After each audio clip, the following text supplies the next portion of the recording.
Parité de pouvoir d'achat et pourquoi raisonner en parité de pouvoir d'achat, PPA, est un piège quand tu viens du monde occidental et que tu veux t'expatrier, aller vivre dans un pays qui est moins cher ou qui est dit moins cher où le coût de la vie est censé être moins élevé, ok? Alors, parité de pouvoir d'achat, qu'est-ce que ça veut dire? Parité de pouvoir d'achat, en fait, c'est un taux qui permet de comprendre quel montant, quelle quantité d'argent dans la monnaie locale d'un pays, donc dans la devise locale, il faut pour accéder à un panier donné. Un panier qui va être le même dans différents pays. Et on va voir, en fait, pour acheter la même chose dans des pays différents, quelle quantité d'argent il faut dans la monnaie locale, ok?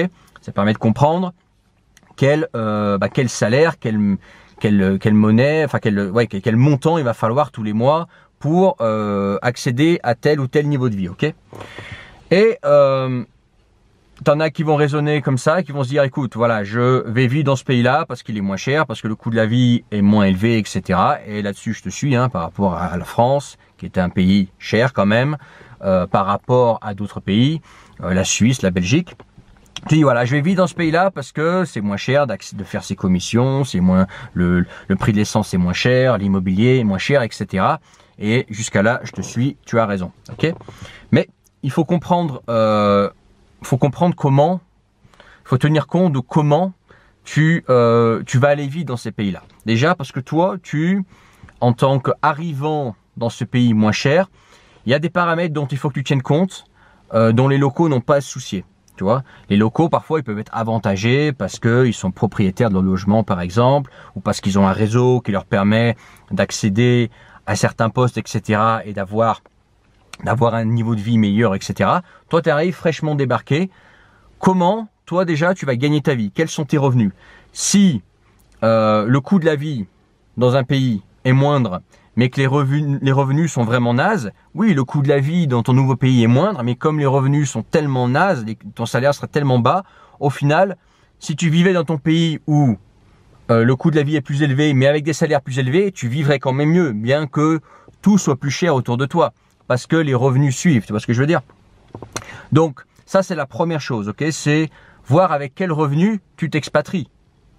Et souvent, pas tout le temps, mais souvent dans les pays où le coût de la vie est moins cher, les inégalités entre les salaires entre les gens peuvent être très élevés et tu peux rapidement te retrouver avec des salaires pourris qui font que, bah oui, tu es dans un pays moins cher, mais ton salaire est tellement naze que tu ferais mieux de vivre dans un pays plus cher comme la France ou la Suisse, où effectivement tout est plus cher, où tu as l'impression de dépenser plus et tu dépenses plus, oui, mais tu gagnes aussi beaucoup plus, ce qui fait que c'est moins pire que dans ton pays pas cher d'Europe de l'Est ou en Asie ou en Russie par exemple, tu vois.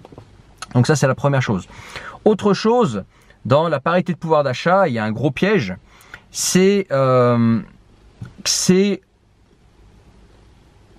surtout valable pour les produits de consommation courante et les produits qui sont fabriqués localement, ok?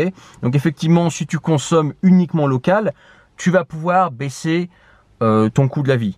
Mais est-ce que ce pays produit tout? Et est-ce que, en fait, tout ce que tu consommes au quotidien dans ce nouveau pays, est-ce qu'il est vraiment local? Est-ce qu'il sera vraiment moins cher? Peut-être qu'il y a des choses qui seront beaucoup moins chères, comme par exemple l'essence, si c'est un pays producteur de pétrole, ok, super. Peut-être les commissions, si les commissions avec la bouffe, si c'est un pays qui est agricole, etc., ou qui produit beaucoup de bouffe en local, oui. Mais si ce pays importe tout, ou pratiquement tout, qu'est-ce que ça veut dire? Ça veut dire que ces produits importés, ce sont des produits importés. Qui dit produits importés, des produits qui viennent de pays qui sont peut-être à un niveau de vie plus élevé. Donc des produits importés qui vont au final aussi cher que dans l'endroit d'où tu viens, voire plus cher parce qu'il y a une marge dessus, plus le transport, etc. Donc, quand il s'agit de produits importés, j'ai remarqué, d'expérience, en vivant dans des pays où le coût de la vie est censé être moins cher et où les salaires sont beaucoup plus bas, c'est que pour certaines choses, comme le prix de l'essence, le prix de certaines commissions, etc., le prix du gaz, le prix de l'électricité, ok, c'est moins cher, oui. Mais dès que tu touches à de l'importé, à des produits qui viennent de l'extérieur, c'est aussi cher, voire plus cher. Comme par exemple les voitures, comme par exemple tout ce qui est électronique, par exemple certains habits de marque, tout ce qui est produit en fait de consommation qui n'est pas produit en local et qui a besoin d'être importé, notamment quand ça vient importer alors, tu vas me dire, tout est fait en Chine aujourd'hui, oui, mais par exemple, quand ce sont des produits occidentaux, voilà, c'est importé et c'est aussi cher que moins cher. Donc, en fonction de ton style de vie et en fonction de comment tu veux vivre, cette parité de pouvoir d'achat, elle est plus ou moins valable. Si tu veux vivre comme un prolo local, et je dis pas de façon péjorative, tu veux vivre comme un prolo local, oui, tu vas pouvoir te vanter de cette parité de pouvoir d'achat et vivre avec ton petit salaire à râler pâquerette et consommer que local et vivre comme un moine ou vivre très simplement comme les gens lambda du pays. Mais par contre, si tu as envie de retrouver un niveau de vie, une qualité de vie comme tu as en Occident, qui est en général dans ces genres de pays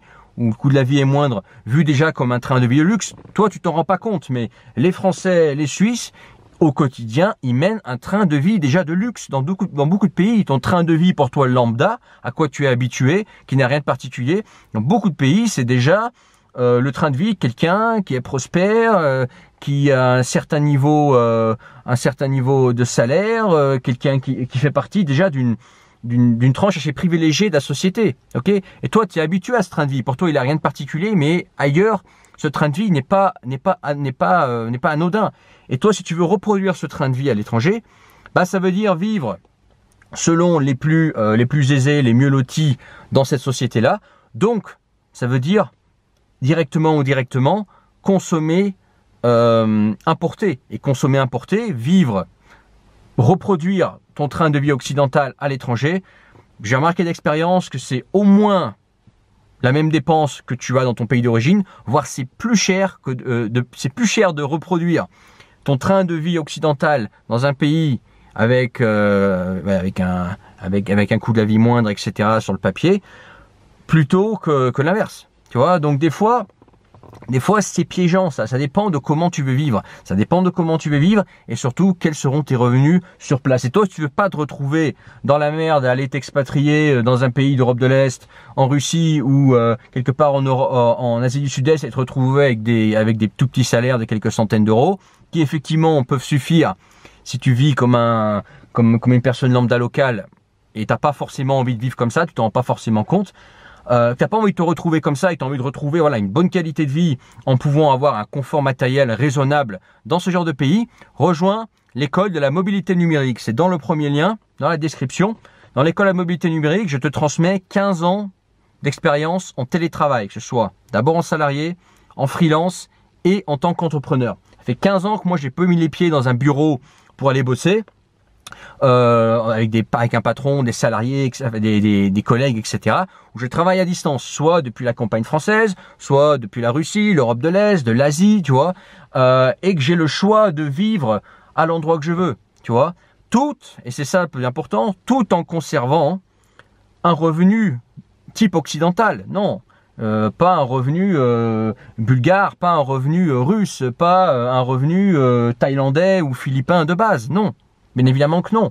Sinon, tu vas vivre comme les personnes de base. Et je dis pas ça de façon péjorative. Je dis juste que toi, en tant qu'occidental, en tant que personne venant de France, Belgique ou Suisse ou de Canada, tu es habitué à un certain train de vie, même qui te paraît toi assez modeste, qui n'a rien de particulier. Oui, parce que dans le monde occidental, c'est rien de particulier. Mais dans beaucoup de pays, notamment ceux qui sont attirants par leur coût de la vie faible, etc., où on te montre des plages de rêve, où on parle de conservatisme, etc. Oui, mais ces pays ont aussi des pièges, tu vois. Et toi, si tu veux vivre, tu veux reproduire le train de vie auquel tu es habitué, mais sans les inconvénients que tu ne veux plus vivre en Occident, bah va falloir payer et il va te falloir autant d'argent qu'aujourd'hui, voire plus. Je sais, je suis en train de casser le rêve de beaucoup grâce à tous ces mecs là qui ont fait des vidéos, ouais, vivre pour 500 € par mois ou 1000 € par mois en Thaïlande, vivre pour 700 € par mois en Russie, ouais, il n'y a pas besoin de beaucoup d'argent, etc. Je sais, on t'a vendu du rêve. Je suis désolé, je te le dis, je vais pas faire le marketeur comme ça. Non, il va te falloir un revenu au moins égal à celui que tu as aujourd'hui. Et si tu veux reproduire le même style de vie, ou plus, parce que tu n'auras pas le train de vie de la personne lambda. Tu vas péter un plomb, tu vas me dire ouais mais moi j'ai envie de vivre au fond de la Sibérie, dans une baraque en bois, etc. chauffer mon bois et avoir mon potager, mon poulailler. Ok, combien de temps tu vas tenir comme ça? Il y a peut-être certains d'entre vous qui vont tenir comme ça, oui. Peut-être, allez, 1 sur 50 qui va tenir. Tu vas le retrouver quelque part au fond de la Sibérie, il sera parfaitement heureux en vivant comme un prolo russe et en étant autosuffisant. C'est un choix de vie que je respecte, que je trouve d'ailleurs pertinent. Mais ça va être peut-être 1 sur 50. La plupart de vous, vous voulez pas vivre comme ça. Vous voulez un certain confort auquel vous êtes habitué, dont vous n'avez même pas conscience. Et ce confort-là, un logement bien isolé, bien chauffé, manger des trucs de qualité, sortir de temps en temps, avoir une voiture qui te plaît, aller au ski, habiller avec des habits de qualité, chaussures de qualité, consommer des objets électroniques chers, des produits Apple ou des produits électroniques à un certain coût. Aller au ski, aller en Thaïlande en hiver, etc. ou en été, ou quand tu as envie. Bref, mener le train de vie de la famille occidentale, de la classe moyenne. Et déjà, ce sera un luxe. Et si tu veux juste reproduire ça, va te falloir un salaire ou un revenu. Je dis salaire, va te falloir des revenus occidentaux. Et pour ça, faut pas chercher du boulot sur place. Non.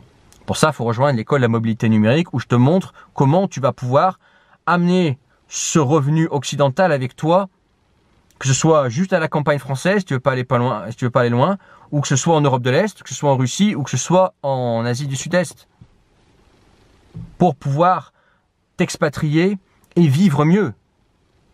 Je vois pas, en fait, dis-moi, mais je vois aucune raison. Ça sert à quoi de quitter ton pays d'origine et t'expatrier pour vivre pire? Il n'y a aucune raison à ça. Si tu pars t'expatrier, c'est pour vivre mieux, on est bien d'accord. C'est la base de la base. C'est la raison même l'essence même de l'expatriation. Vivre mieux. Et pour vivre mieux, oui, je te dis désolé. Les soi-disant discours de ouais, c'est moins cher, etc. C'est du marketing. C'est pour tapater dans un pays. C'est des mecs qui sont basés dans un pays qui te disent viens là, c'est moins cher parce que c'est moins cher. Tu économises ça. Bullshit. Moi je te le dis, bullshit. Fais tourner cette vidéo. En réalité, c'est bullshit. Ou alors ces gens vivent dans un trou à pisse, un petit appartement, et ils ont un train-train très très simple. Mais dès que tu veux vivre une vie un peu plus confortable, non, va te falloir autant d'argent, voire plus que maintenant, pour juste vivre ce à quoi tu es habitué. Voilà. Et ouais, de temps en temps, c'est bien de mettre un coup de pied dans la fourmilière et casser tous ces marketing là, bullshit, vivre avec quelques centaines d'euros par-ci par-là, 500 euros en Thaïlande, 1000 euros en Russie, etc. Bullshit. Alors oui, mais alors faut voir comment ils vivent. Parce que vivre, ça veut tout dire. Hein. Vivre, c'est aussi survivre. Survivre, t'es toujours en vie quand tu survis. Par exemple, quand t'es vagabond, quand t'es SDF et que tu vis dans la rue et que tu fais le tour des poubelles pour manger, tu es toujours en vie, on est bien d'accord. Mais est-ce que tu veux vivre comme ça? Bien évidemment que non. Vivre, ça veut dire quoi? Oui, il faut combien? Comme par exemple la question, oui, Kublai, il faut combien pour vivre dans tel pays? Vivre, c'est quoi? C'est quoi vivre pour toi? Survivre? Survivre, c'est-à-dire avoir dans un studio paumé pourri au fond de Bangkok ou au fond de Moscou en mangeant la bouffe la moins chère. Ou je sais pas, avoir un gros penthouse, une grosse maison, rouler en ODS, en M3 ou je sais pas en AMG, en voyageant tout le temps, en allant dans les restos les plus chers, c'est aussi vivre ça. Voilà, ça dépend. Qu'est-ce que tu appelles vivre? Quand tu dis vivre, je sais la question que tu me poses, sauf que je peux pas te répondre parce que je te connais pas directement, ou du moins certains je vous connais, on a déjà parlé pendant les séances d'être personnalisé, certains je vais vous connaître dans l'école de la mobilité numérique, dans le premier lien, dans la description. Mais quand tu me demandes combien il faut pour vivre, la question que tu me poses c'est voilà, j'ai un certain train de vie, combien il me faut pour me procurer ce train de vie dans ce pays? Là, la question que tu me poses. Sauf que moi, ton train de vie, je le connais pas. Ok? Et le train de vie en moyenne d'expérience après tant d'années où j'ai accompagné des gens à s'expatrier, parler avec des gens en aide personnalisée, des clients, des gens qui m'ont contacté, des emails, des années que je fais ça. Ça fait depuis 2017. L'expatriation, j'ai commencé à parler en 2018. J'en ai vu passer des gens, ok? En fait, la question, je sais que c'est ça. Je sais que c'est mon train de vie est celui-là. Combien d'argent il me faut dans ce pays-là? Et d'expérience, en général, bien évidemment, il y a des exceptions. On est bien d'accord. Tu as des mecs qui ont des exigences de personnes très riches. Tu as des personnes qui ont des exigences vraiment ultra minimalistes, spartiates, oui. Mais en moyenne, Les gens qui me contactent, ce qu'ils veulent, c'est reproduire un train de vie de la classe moyenne européenne. Et la classe moyenne européenne, ce n'est pas la norme dans les pays où on vante la parité de pouvoir d'achat, où on vante de pouvoir vivre avec moins de 1000 euros par mois, où on vante que l'essence est beaucoup moins chère et que le gaz, l'électricité et les commissions sont beaucoup moins chères. C'est pas le cas. Si tu veux reproduire ton train de vie, tu seras pas dans la tranche des personnes lambda. Tu seras dans la tranche des personnes déjà assez prospères, pas riches, mais déjà aisées. Voilà. Et il te faudra de l'argent. Et il te faudra autant d'argent que maintenant, voire plus pour certains produits qui seront apportés parce que tu vivras indirectement un train de vie international, internationalisé parce que tu consommes international. Dans ce monde, les personnes les plus aisées, je ne parle même pas des riches, en fait, elles ont toutes à peu près le même train de vie. Elles vivent un train de vie qui est le même à peu près partout dans le monde. Et c'est un train de vie internationalisé avec des produits internationalisés, très commun à ces gens-là, dans tous ces pays, et ils dépensent à peu près la même chose. Voilà. Donc, tu oublies de chercher du boulot sur place. Ce que tu veux, c'est, tu te fais ton salaire occidental, tu le bétonnes et tu l'amènes avec toi. Et c'est le minimum. Voilà. Je suis pas en train de te dire qu'il faut obligatoirement te contenter de 2000 euros par mois, mais c'est le minimum. C'est le minimum pour pas péter un câble ailleurs, même simplement dans la campagne française. Dans la campagne française, c'est pas si donné que ça. Hein.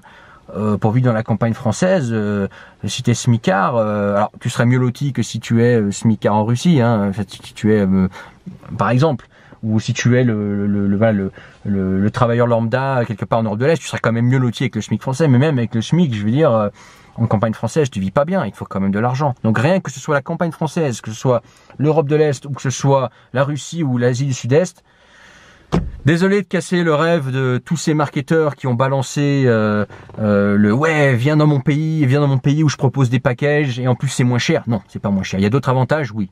Il y a peut-être du soleil, il fait chaud en Thaïlande, oui. On mange bien en Thaïlande, oui. La Russie est un pays conservateur, oui. Ok. Mais le bullshit avec en plus c'est moins cher, non, c'est faux. C'est faux. C'est faux si tu veux juste reproduire ton train de vie de classe moyenne européenne. Je te parle même pas de classe aisée, juste de classe moyenne. Ok, c'est en général la moyenne ce que les gens veulent. Mon expérience de toutes ces années à accompagner les gens, c'est ce qu'ils veulent, mais sans qu'ils en aient conscience en fait. Ils pensent qu'en fait aller dans un pays avec le coût de la vie moins cher, ça veut dire que tout sera 4 fois moins cher. C'est faux. Certains produits, oui, ils seront beaucoup moins chers, d'autres seront plus chers. Et les mêmes que tu trouveras dans ton pays d'origine. Et certains seront au même prix. Voilà. Bref, rejoins l'école de la mobilité numérique. Tu rejoins également, en rejoignant l'école de la mobilité numérique, une communauté de personnes comme toi qui ont le même objectif final que toi, être libre géographiquement grâce au télétravail. Télétravail qui peut se faire de plusieurs voies. Moi, je te montre la voie, je t'aide, tu me demandes quelle voie sera plus adaptée à toi par rapport à ton expérience, par rapport à ta personnalité, par rapport à ton ambition, ton goût pour le risque, etc. C'est dans la description. Tu peux faire ça en tant que salarié, en tant qu'indépendant freelance, donc t'es à ton compte, mais mine de rien, t'es un petit peu, voilà, toujours un salarié, quoi, tu dépends d'entreprise, ou alors carrément à ton compte, pas de patron, pas de salarié si t'as pas envie, et avoir la liberté géographique. C'est ce que je fais par exemple depuis combien de temps là? Comment ça faire aussi là? Depuis 6 ans, plus de 6 ans. Voilà, c'est dans la description, l'école de la mobilité numérique pour pas avoir ce problème et pour sortir de ce discours bullshit de parité de pouvoir d'achat qui est plus là pour tapater, alors qu'en réalité, sur le terrain, la réalité, elle est autre.